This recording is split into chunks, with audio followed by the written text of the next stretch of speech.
Assalamu alaikum dear students, open your geography books.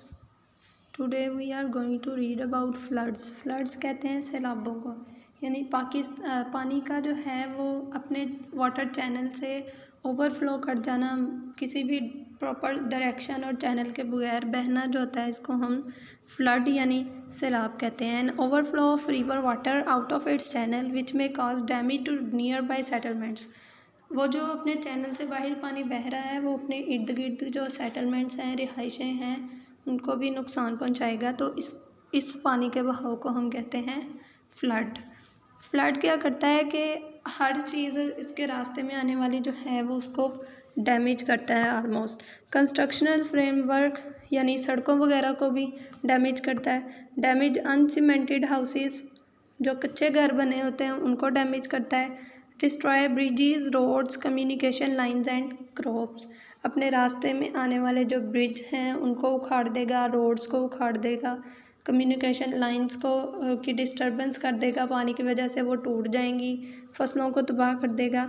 और सबसे बड़ा जो नुकसान है ना उसका, वो बीमारियों के फैलने की वजह से ज़िंदगी का नुकसान है, यानी बहुत सारे लोगों की अमवात हो जाती हैं उसमें. पाकिस्तान में सैलाब किस तरह से आते हैं? पाकिस्तान में रिवर्स का जो है वो नेचुरल सिस्टम है और वो शुमाली इलाका जात से बहते हैं दूसरे इलाकों की तरह.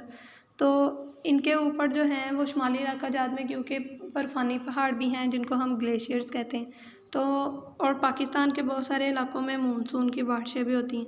तो जब ये ग्लेशियर्स पिघलते हैं, इनका पानी भी इन्हीं इलाकों की तरफ आता है, ऊपर से मानसून की बारिशें होती हैं, उनका पानी भी आता है, तो ये ज़्यादा पानी हो जाता है वाटर चैनल्स में, तो ये अपनी बाउंड्री से बाहर पूरी स्पीड के साथ बहना शुरू कर देता है.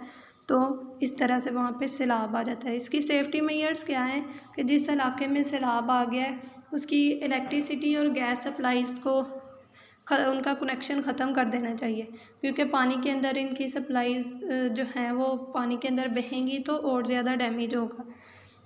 तो उन इलाकों के अंदर पहले से ही वो इलाके फ्री करवा लेने चाहिए ताकि वहाँ पे नुकसान कम से कम हो.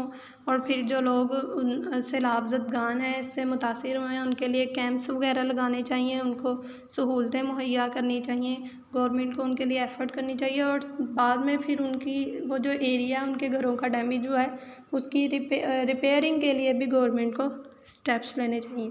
तो इससे रिलेटेड एक लॉन्ग क्वेश्चन है जिसको आपने लिखना भी है और याद भी करना है.